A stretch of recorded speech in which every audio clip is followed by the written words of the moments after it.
नमस्कार विद्यार्थियों, श्री श्रेयस विद्यालय हिंदी माध्यम कक्षा जिसमें अब हम पाठ 16 की शुरुआत करेंगे, जिसका नाम है प्रकाश।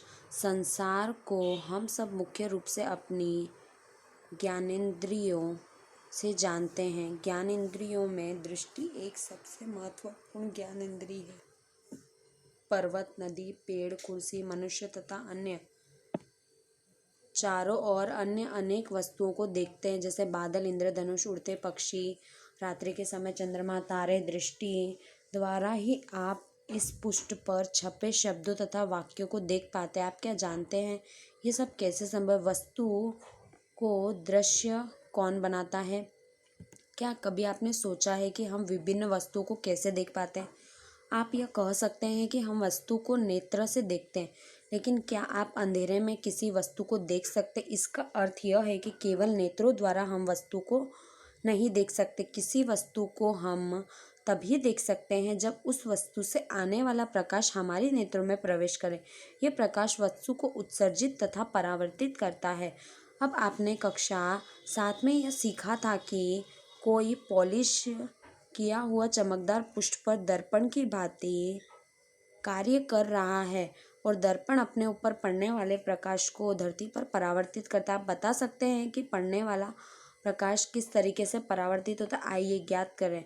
अब देखिए यहाँ पर हमें क्या करना है। बीच में 2 दांतों की छोड़कर सभी खुले स्थान को बंद कर दीजिए और इस कार्य के लिए आप एक काले कागज की एक पट्टी का प्रयोग करें। कंघे को कागज की पट्टी के लंबवत पकड़िए। एक टॉर्च की सहायता से कंघे को खुले स्थान पर ले जाइए और प्रकाश डालिए। टॉर्च तथा कंघे को समायोजित कर पश्चात आप कंघे से दूर रखकर कागज की शीट को अनुदिश प्रकाश की एक किरण देखेंगे और कंघे तथा टॉर्च को इस स्थिति में रखिए और प्रकाश की किरणों के लिए गमन तथा सामने समतल दर्पण की एक पट्टी रख दीजिए। देखिए इस तरीके से दर्पण से टकराने के पश्चात प्रकाश किरणों से परावर्तित होता है, जिसे आपतित किरणें या परावर्तित किरणें हम कह सकते हैं। चलिए अब आगे।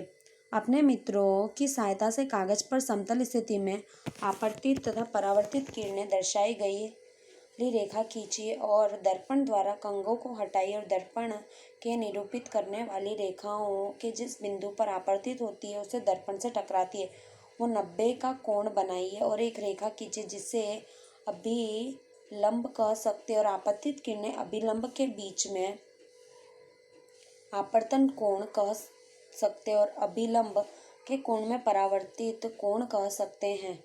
इस तरीके से आप परावर्तन कोण मापे और क्रियाकलापों द्वारा कोण को परावर्तित करने वाले बार दोहराकर प्रेक्षण 16.1 में दर्शाइए। देखिए यहाँ पर हमें परावर्तन कोण, अभिलंब तथा आपतन कोण बताया गया है। चलिए अब आगे। क्या आप आपतन कोण तथा परावर्तन कोण के बीच में संबंध देख सकते हैं? क्या ये दोनों लगभग बराबर है? यह क्रियाकलाप सावधानी पूर्वक किया जाए तो ये देखा जा सकता है। आपतन कोण को सदैव परावर्तन कोण के बराबर यह के नियम में एक आइए परावर्तन से संबंधित एक क्रियाकलाप करें। चलिए अब यहाँ पर हमें क्रियाकलाप 2 बताया गया है, जिसमें किसी एक सख्त कागज की शीट अथवा चार्ट पेपर लीजिए जिसे मेज के किनारे थोड़ी बाहर की नकल होनी चाहिए। 16.4 के बाहर निकले भाग को बीच में काटिए और परावर्तित किरण को देखिए। सुनिश्चित कीजिए कि परावर्तित किरण के बाहर निकल और भाग पर दिखाई दे और कागज के बाहर निकले उस भाग को मोड़िए और उसे परावर्तित देखिए। क्या आप अब भी परावर्तन किरण देख पाते हैं? और पुनः प्रारंभिक अवस्था में देखिए।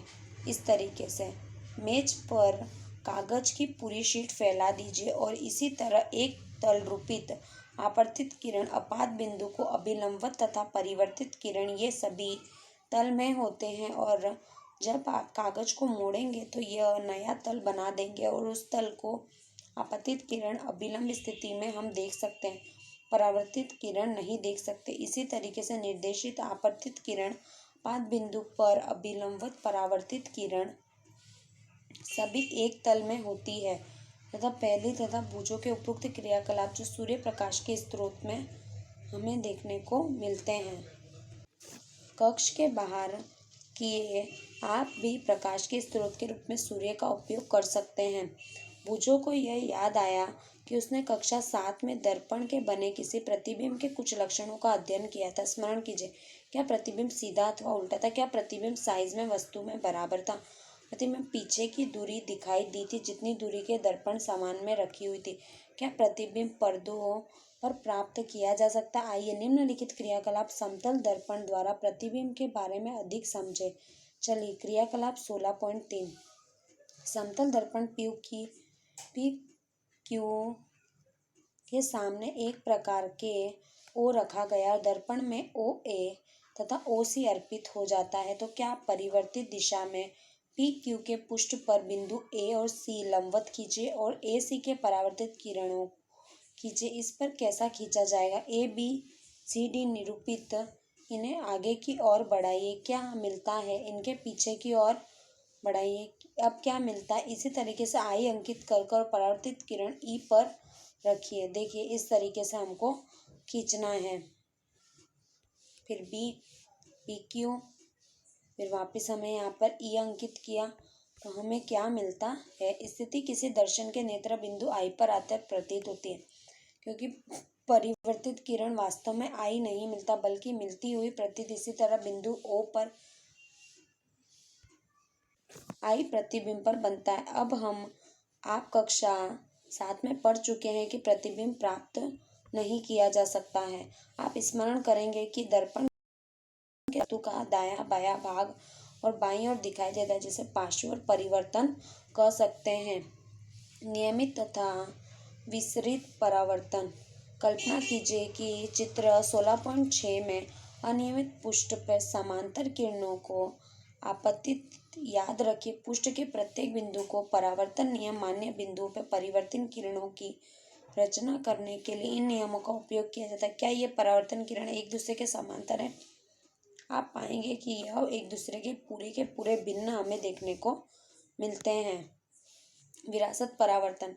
देखिए, जो समांतर नहीं है उसे विरासत कहते हैं और विरासत के रूप में सफलतापूर्वक पालन नहीं किया जाता। नियमित, जो चिकने पृष्ठ पर होते हैं उन्हें नियमित परावर्तन के नाम से जाना जाता है। चलिए अब आगे, जो परिवर्तित प्रकाश को पुनः परावर्तित किया जा सकता है।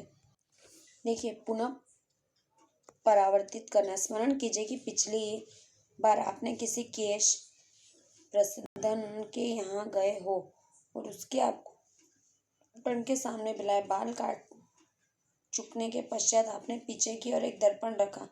इसे दूसरे दर्पण की सहायता से सामने की ओर दर्पण देख सकते हो, जिससे बाल कैसे कटे हैं। क्या आप बता सकते हो कि आपके सिर के पीछे बालों को आप कैसे देख पाएंगे? पहली कक्षा को याद आया कि कक्षा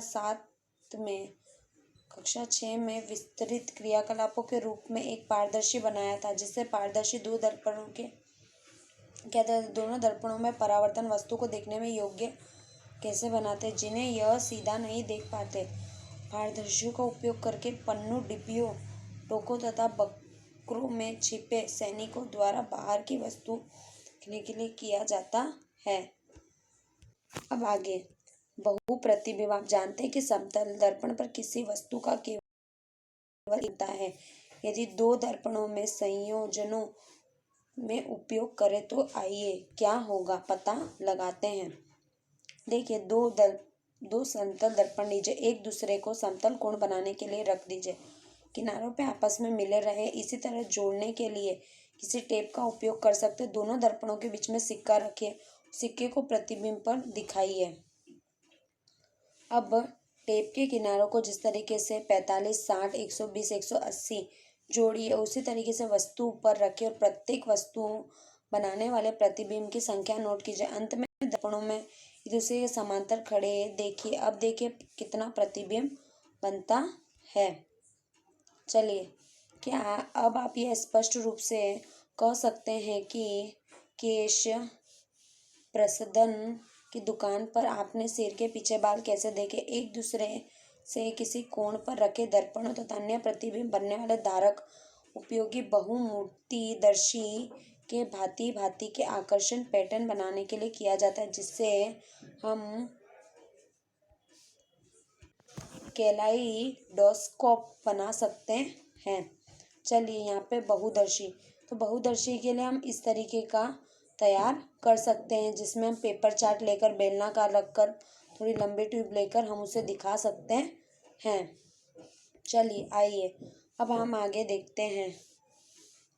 कैटला स्कोप तैयार करने के लिए आप झांकते जैसे कि ट्यूब में भांति भांति के पैटर्न दिखाई देते हैं, जिससे केलाइटोस्कोप की रोचक विशेषता। आप कभी पैटर्न दोबारा जैसे दीवारों पर हमें कलाकार जैसे केलाइटोस्कोप का उपयोग कर नए नए पैटर्नों की कल्पना कर सकते हैं।